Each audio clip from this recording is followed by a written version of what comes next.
Hey YouTube, how's it going? Chris Cornaros here with another episode of Crypto Decrypted, and today we are continuing our discussion of ERC tokens and moving on to ERC-721s. So strap in and let's get things started.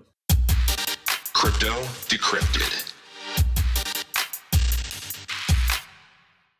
So just a quick recap on ERC tokens. ERC stands for Ethereum Request for Comment, and essentially what these tokens are is a blockchain or network approved format for smart contract enabled tokens. Last week we covered the ERC-20, which is the most common kind of ERC token. And you'll see this a lot with new blockchain protocols that come out and want to ICO, which stands for initial coin offering. And that is the most common and widely accepted form. Today we are going to be talking about ERC-721 tokens. But before we can actually talk about ERC-721s, I need to explain what an ERC-165 is. And I'll explain why this is important. So, like I was saying, all smart contracts can interact with ERC-20 tokens. And smart contracts must implement specific interfaces to interact with other token standards. The ERC-165 standardizes the method for detecting which interfaces a smart contract uses. And this is going to be incredibly important now for ERC-721s.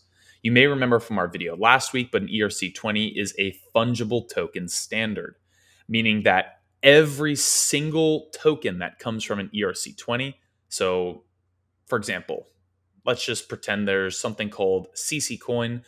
At any given time, 2 CC coins will always have the same value. If they're $5, then any 2 you select will be worth $5.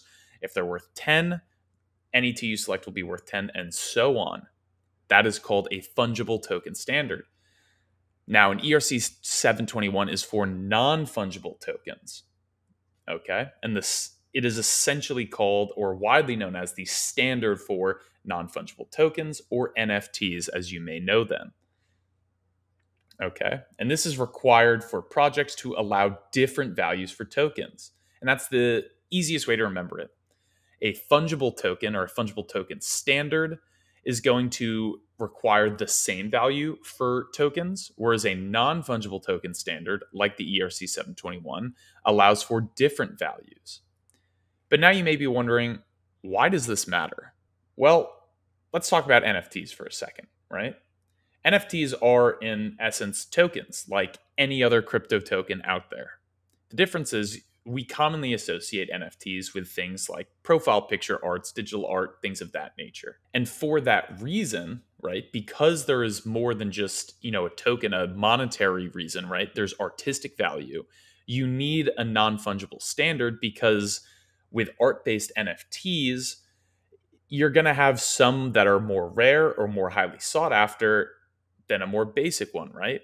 For example, say there's just a blue circle, and that's an NFT.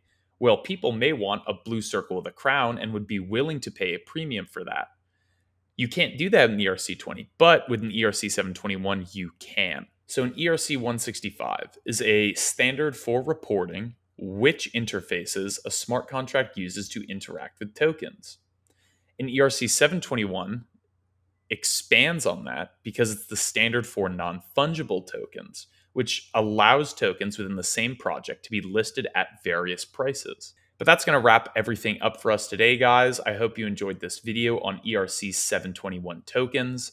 If you did, it really would help us out if you could subscribe to the channel and leave a like if you enjoyed today's comment. And as always, if you have any questions or need me to clarify something, just leave a note in the comments below and I'll make sure to answer that. But until next time, guys, I'm Chris Cornaros, and this has been Crypto Decrypted.